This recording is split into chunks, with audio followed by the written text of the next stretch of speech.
this is the iPad 11 purple case or purple case. I'm pretty sure it's one of the widgets that I also really find helpful is the let's go to the first folder. Hi everyone, welcome back to my YouTube channel, and today I'll be doing a what's on my iPad. So this is the iPad 11 Gen and I've been using it every day since I got it. I also got the case from Shopee and it's really pretty because it brings out the color pink of the iPad.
And once you open it, you can just see my lock screen in here, which is the vision board that I created for this year. And I also have a bunch of widgets here from what you can see, including the weather, time zone of San Francisco, New York City, and Saudi, and the calendar as well.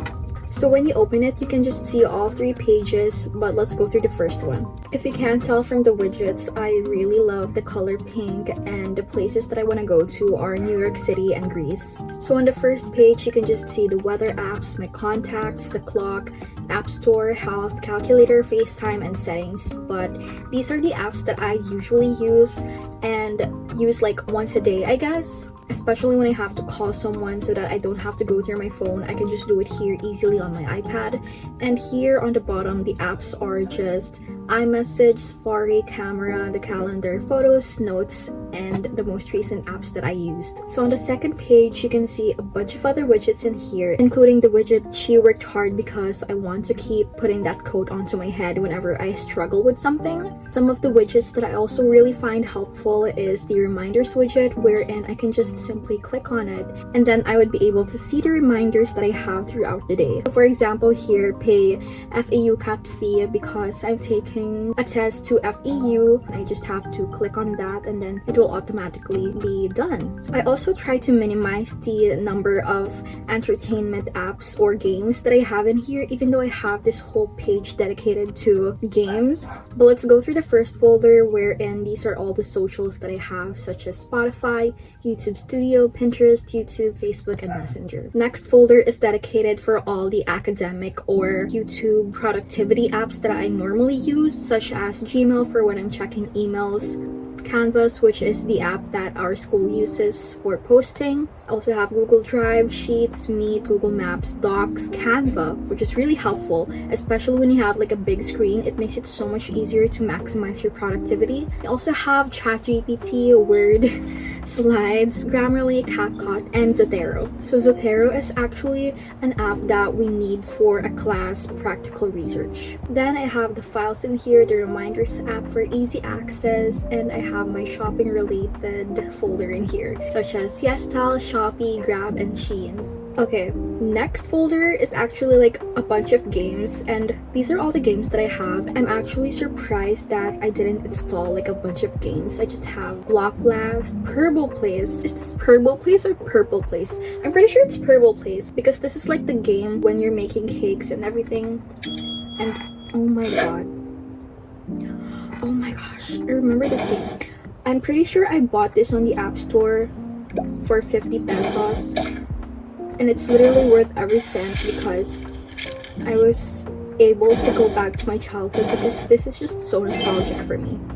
Alright, I also have Good Pizza, Taco World, which is also nostalgic, Play Home Plus, Super Stylist, Cooking Dumb, Fantasy Room, PVZ, and all those other games. But the number one game that I have in here is Roblox. Why is my friend literally online here? So next I also have my Spotify widget in here, and I don't know why it has that music going on. Must be my brother because we have a shared Spotify account. These are the playlists that I have, and this is my Spotify. On the third page, you can just see a bunch of other big widgets so that I could fill everything else with folders. And I also have mail, maps, and I also have this Canvas to-do list widget, which I'm really proud to show because I don't have anything to do right now. Oh my god, never mind. I have 13 tasks on my to-do list, which I'll just go through later. And I also have this really small widget here that says good things come to those who work hard.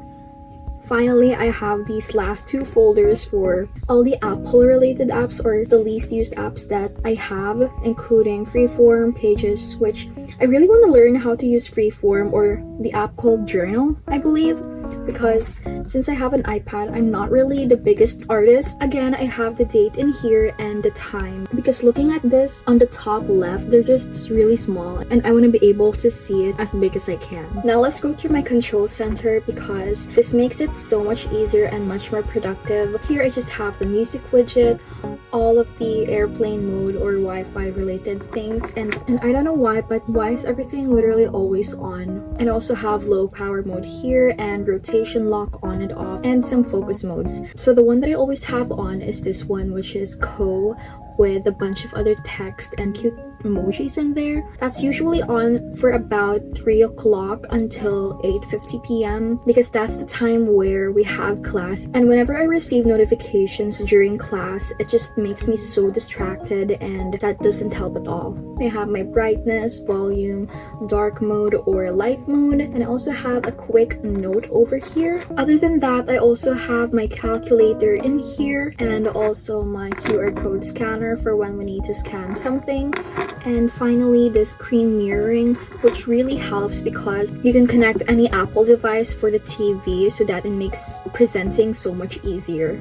When it comes to accessories, I mainly use my pencil and my keyboard in here. So this is the pencil that I'm using, and this is from the brand Gujudoc, which is the same brand that my keyboard is from. And I really love this keyboard overall because it already comes with this trackpad and all the other numbers and features that you can really use, especially when you're using an iPad. And it also doesn't cause any delays and it's super easy to use, plus the battery would like always last for about a week. So that is everything that's on my iPad, and if you have any other questions or concerns, make sure to comment them down below or hit that like button. I hope you guys enjoyed it, and I will see you all soon.